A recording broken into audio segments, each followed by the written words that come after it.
O Supremo Tribunal Federal votou hoje a regra do Tribunal Superior Eleitoral que pune o candidato que não prestar contas de campanhas políticas.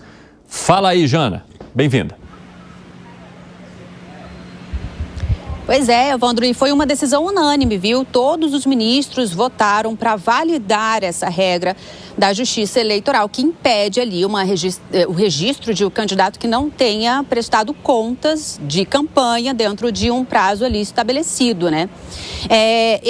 Essa ação que foi julgada hoje, ela tinha sido apresentada pelo PT contra essa resolução do Tribunal Superior Eleitoral, porque essa norma, ela estabelece o seguinte, que o candidato que não tem ali prestado contas de campanha, ele fica impedido de obter a certidão de quitação eleitoral até o fim da legislatura, mesmo que ele preste essas contas logo depois, enfim, mas só 4 anos depois ele pode se registrar novamente. Então o PT argumentava que essa sanção, né, da Justiça Eleitoral, essa regra é uma sanção automática e também desproporcional. O plenário do STF já tinha formado maioria na semana passada nesse julgamento, viu, Evandro? Já tinha sido julgada essa análise e ali a maioria dos ministros já tinham decidido por validar essa regra do TSE e hoje só foi concluído mesmo o julgamento com os votos dos ministros Carmen Lúcia e também Gilmar Mendes. Evandro. Nesse momento, o Supremo Tribunal Federal também está votando acesso a dados de celulares sem ordem judicial, né? Conta pra gente, atualize. Pois é, um julgamento, inclusive, de um tema mais sensível aí, que tem causado algumas divergências entre os ministros. É um recurso do Ministério Público do Rio de Janeiro, ali é o caso concreto, pedindo o seguinte, que seja validada uma prova que tenha sido obtida por meio de perícia em celular, encontrado pela polícia no local do crime, ou então eventual violação de sigilo ali de dados de comunicação do celular, agenda telefônica, registro de chamadas, mas isso tudo sem autorização judicial. Esse recurso é contra uma decisão do TJ do Rio de Janeiro, que acabou invalidando essas provas num caso específico e absolvendo ali um acusado de um crime. E aí, esse julgamento, ele é antigo, viu, Evandro? Ele começou lá em 2020 e aí ele foi já interrompido por várias vezes por conta dessas divergências entre os ministros. A última vez que ele estava sendo julgado foi no plenário virtual. E aí o ministro Flávio Dino pediu destaque, que é quando o ministro pede ali num julgamento virtual que essa análise vá para o plenário físico. E aí foi o que aconteceu.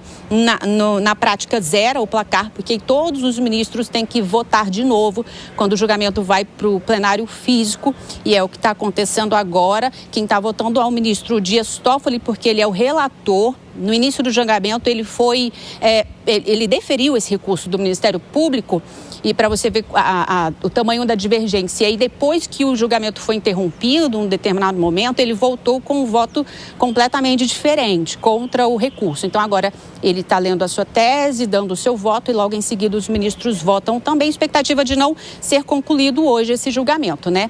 Mas hoje já o relator, pelo menos, ele vai ler o seu voto. Obrigado, Janaína Camelo. Bom trabalho para você. Fábio Piperno, esse é um assunto muito delicado. Como é que você avalia o posicionamento dos ministros até aqui? Olha, eu acho que, primeiro que a gente falando sobre a questão das prestações de contas, eu acho que o fim da picada é que um candidato, até que um político, até agora, ele pudesse desrespeitar a lei e continuar na vida pública. Porque se a lei exige que ele preste contas, ele não prestava, não ficava com tudo aquilo em dia, como é que ele podia continuar a sua carreira pública? Como é que ele, enfim, podia permanecer na vida pública? Agora, eu vou dizer um negócio para você.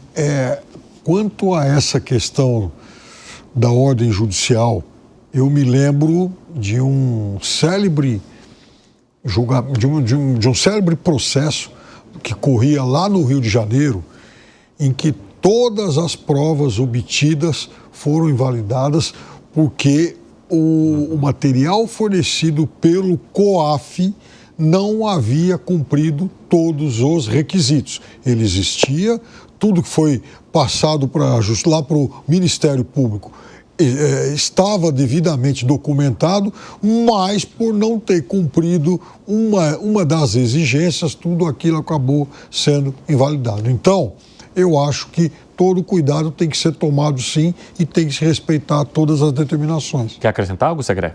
Não, eu gostaria, sim, de mencionar que se um candidato não apresenta as suas contas, deve ser punido, sem dúvida nenhuma. Mas fico fazendo uma reflexão. O Ministério da Gestão colocou em sigilo agora 16 milhões de documentos. 16 milhões, Evandro, audiência, 16 milhões de documentos. Documentos que têm a ver com despesas. Temos um monte de gastos provenientes de viagens que pessoas vinculadas ao poder fazem e que a gente não sabe nem para que foram, nem aonde foram, nem quem foi com eles, nem para que esse dinheiro foi utilizado. Um presidente que na campanha criticou a colocação de sigilo do governo anterior e agora tem mais sigilos que no governo anterior. Então me parece que essa cláusula deveria funcionar para todos. Ou seja, se um candidato não coloca as suas contas em dia, deveria ser punido. Mas, em função da lei da transparência, deveria ter o STF já intimar o governo, dizendo 48 horas. Tem que colocar esses 16 milhões de documentos públicos. Por que alguma coisa que involucra recurso público nosso tem que estar em sigilo? Não deveria.